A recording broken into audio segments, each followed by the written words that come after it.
Hikaru and Magnus are gonna play next round? Should I just like not even play my game? Oh, they both have 8.5. Chads. Can I play Jobava London? I don't know how to play it. Okay, I'll play it.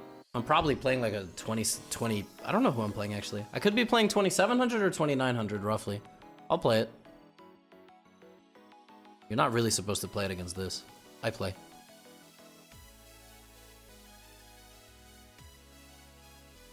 I guess knight b5 was the right move, right?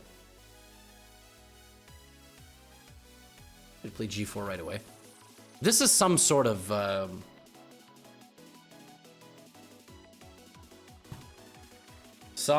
thing. There's all these ridiculous lines now that you can just play this like at any moment and you have a good position.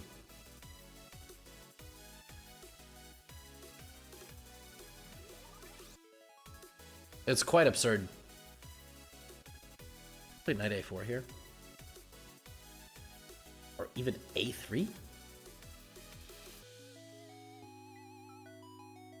a3 looks nice. a3 is always useful, and if take, queen b2, there's knight a4. I think. I haven't really checked that far, but yeah, a3 is a really demoralizing move, because you play this and you're like, boo, and this just traps your queen, which is pretty alpha. This is the Naroditsky style Jobava London with g5, h5, like you just... Oh, question for the audience. Do you think it's more intimidating to face Levy Rosbit, or do you think it's more intimidating to face Gotham chess? Like if you saw one and you were like a GM, you'd be like, Oh, a3 has really gotten my opponent spooked. Rook b1 might have technically been a bit better because at least my pawn is protected. a3 is technically not a defense of my pawn. It's a tactical reliance. That looks...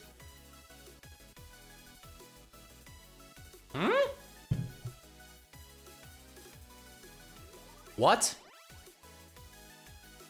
What? What? Knight t5, queen a5?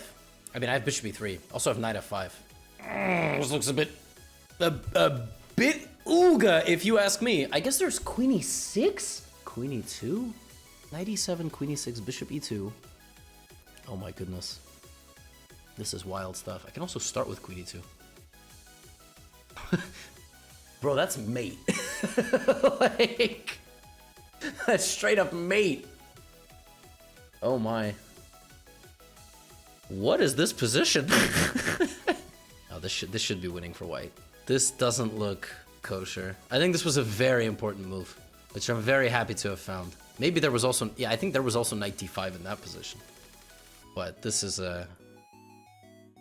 It's not over though. It's never over. And then I need to go here. I don't want any fun. Queen d8.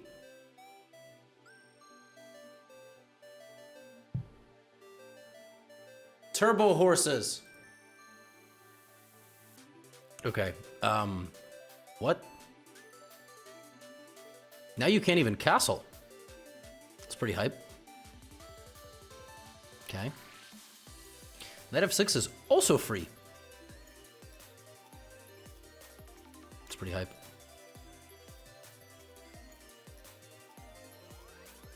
Knight d7 wins a rook. It's pretty cool.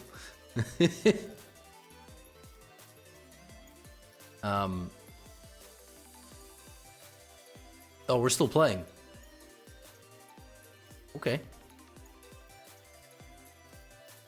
Yeah, I had a feeling this was not a GM. Bro needs psychiatric help, bro.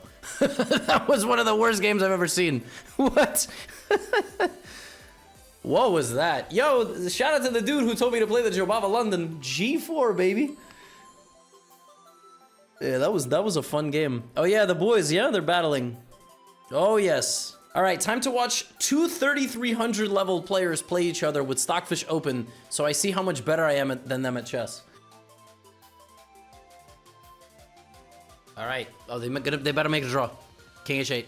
King h8, queen h5. I'm showing up for Hikaru to make a draw. Oh, they're making a draw. Magnus, don't make a draw. Come on. Oh, that's so lame. Oh, come on.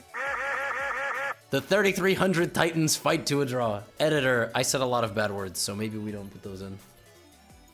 All right, it was a nice little c3 Sicilian from Hikaru, who made an isolated pawn position, played uber solidly, I think Hikaru blundered queen a4. I don't think he was happy about this. Yeah, he spent 20 seconds. But then the position was... yeah, it's normal. I mean, c3 Sicilian, very solid. What happened? Russian kids washing with their parents? I mean, I feel like if you're in a Russian family and you're teaching your kid not to curse, this is, you know, it's kind of... yeah, knight d4 is insane. This is just a lesson that you can't do this.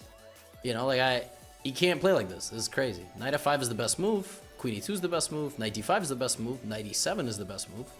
Yeah, my boy got all his pieces taken, low-key. Low-key.